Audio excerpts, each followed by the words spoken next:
Hey guys, Assalamualaikum. It's me Nina and welcome back to Nina Story. Korang boleh imagine tak, suami yang korang sayang, suami yang korang percaya, akhirnya tamatkan nyawa korang dan juga anak-anak. Mempunyai suami dan anak-anak adalah sebuah impian bagi setiap perempuan. Tapi siapa sangka suami yang dicinta itulah adalah manusia yang paling tak berhati perut. So, inilah yang Nina nak cerita dekat korang hari ni. Kisah si isteri yang hilang tanpa jejak dan misteri, dan 3 tahun kemudian tu pula, si suami telah habiskan nyawa dia sendiri dan juga anak-anak diorang dalam sebuah kebakaran. Jadi kalau korang nak tahu macam mana cerita ni, so without wasting any time, let's get started.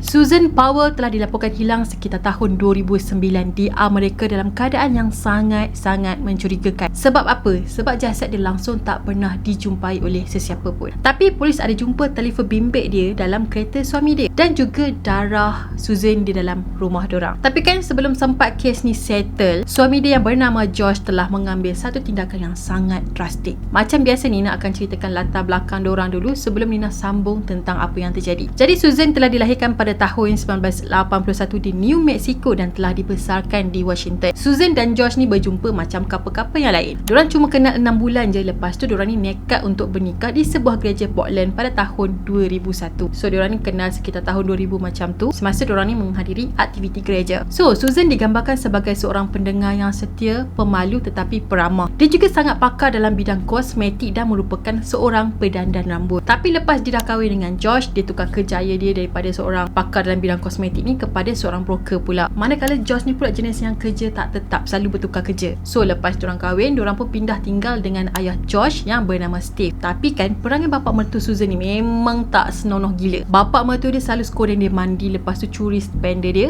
dan jatuh cinta dengan Susan, iaitu menantu dia sendiri tau. Sampailah pada tahun 2003 barulah bapa mertua dia mengaku dekat Susan yang dia sangat-sangat obses dengan menantu dia. Lepas tu diorang pun pindah keluar dari situ pada tahun 2004 dan telah pindah ke Utah. Pada tahun 2005, diorang dapat anak sulung iaitu baby lelaki yang dinamakan sebagai Charles. 2 tahun lepas tu, tahun 2007 macam tu, diorang dapat anak lelaki yang kedua pula yang diberi nama sebagai Braden. Selepas diorang dapat anak kedua ni kan, hubungan Josh dengan Susan mula ada masalah. Setiap hari keadaan diorang ni semakin memburuk sehingga membuatkan Susan ni terfikir untuk bercerai dengan suami dia. Josh pula, perangai dia jenis suka joli sesuka hati, suka menghabiskan duit diorang tanpa fikir kewangan diorang ni okey ke tak. Sampailah pada tahun 2007, Josh telah diisytiharkan bankrupt dan mempunyai hutang sebanyak lebih daripada $200,000.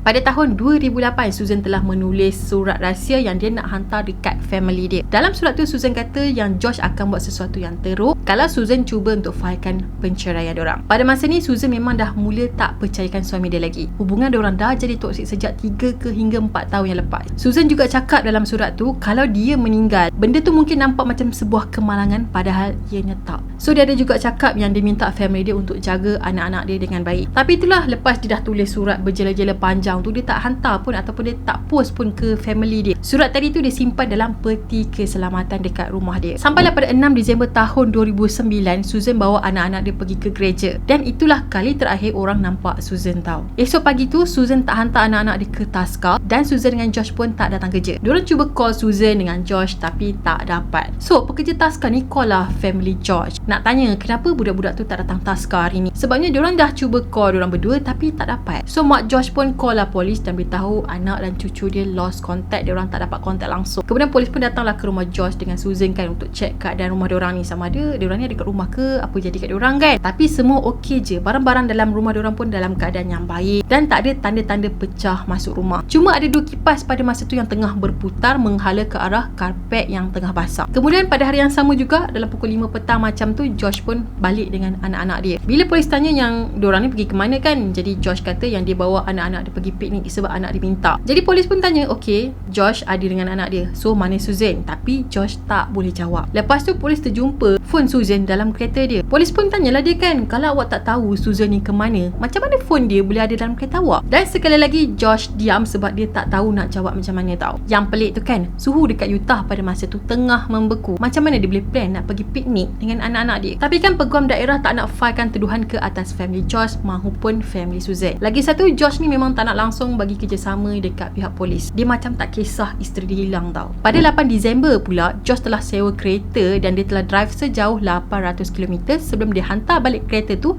pada 10 Disember. Tapi pada 9 Disember, polis telah terjumpa darah Susan dekat kapet dekat rumah diorang. And then pada 15 Disember pula, polis terjumpa surat rahsia yang pernah ditulis oleh Susan sebelum ni. Bukan tu je tau, semasa Charles pergi ke sekolah kan, dia beritahu dekat cikgu dia memang pergi berkemah dengan ibu diorang. Tapi pada masa tu, ibu diorang dah pun meninggal. Manakala Braden pula dia lukis gambar, dalam tu ada 3 orang dalam sebuah van. Lepas tu dia beritahu dekat pekerja taskar tu kan yang mak dia pada masa tu ada dalam luggage. Oh, gila. Walaupun dia ada bukti macam ni kan, tapi still peguam daerah ni kenapa dia tak nak dakwa Josh? Sebab sasar Josh tu macam dah jadi suspek utama kan. So selepas sebulan Susan hilang kan, Josh pun bawa anak-anak dia dan pindah dan tinggal dekat rumah ayah dia balik. Tak lama lepas tu, polis dapat waran untuk geledah rumah Steve, iaitu ayah Josh lah. Dan diorang jumpa benda yang sangat gila. Salah satunya adalah video yang tak senonoh dan ada 4,500 keping gambar candid Susan. Gambar tu ditangkap memang Susan tak tahu langsung. Kemudian Steve pun telah ditangkap 2 tahun kemudian, iaitu pada tahun 2011. Manakala Josh pula memang dah kehilangan hak untuk menjaga anak-anak dia. Satu hari pada 5 Februari tahun 2012,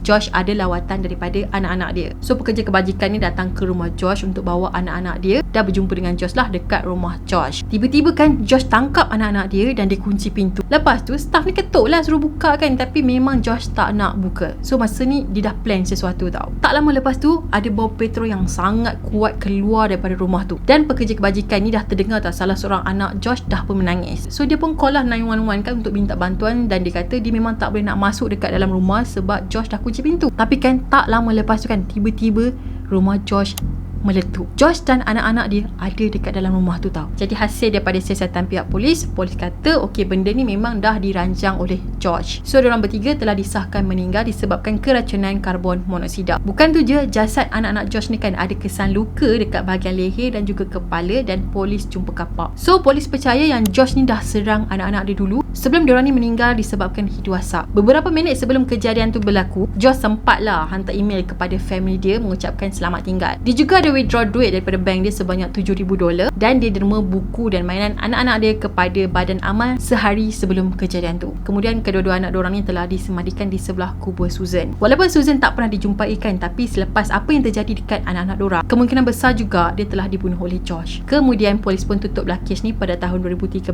dan diorang percaya Josh adalah dalang di sebalik semua kejadian ni. Lepas tu pada Februari tahun 2013, abang Josh yang bernama Michael telah habiskan hidup dia pula selepas ramai orang yang menyebut-jebut yang dia ni juga adalah dalang kehilangan Susan. So orang kata kemungkinan Michael ni yang tolong Josh untuk sembunyikan jasad Susan. So dia tak tahan tu bila dengar orang bertanya, orang petikai benda tu, orang tuduh dia dalang di sebalik kehilangan Susan. So dia pun tamatkan hidup dia. Mudahnya cerita. Tak tahan nak selamatkan diri. Ni je.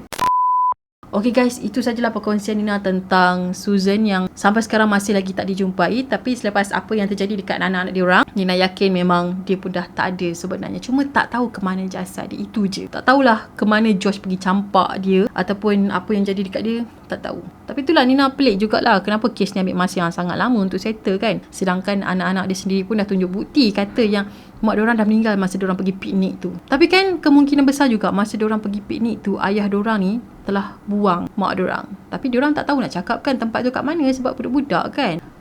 Alright guys, itu sajalah perkongsian Nina untuk hari ni. Nina harap korang suka. Kepada korang yang belum lagi subscribe channel Nina, korang boleh subscribe di bawah dan turn on notification juga. Dan jangan lupa untuk follow Nina di Instagram. Kita akan jumpa lagi in next video. Bye bye. Assalamualaikum.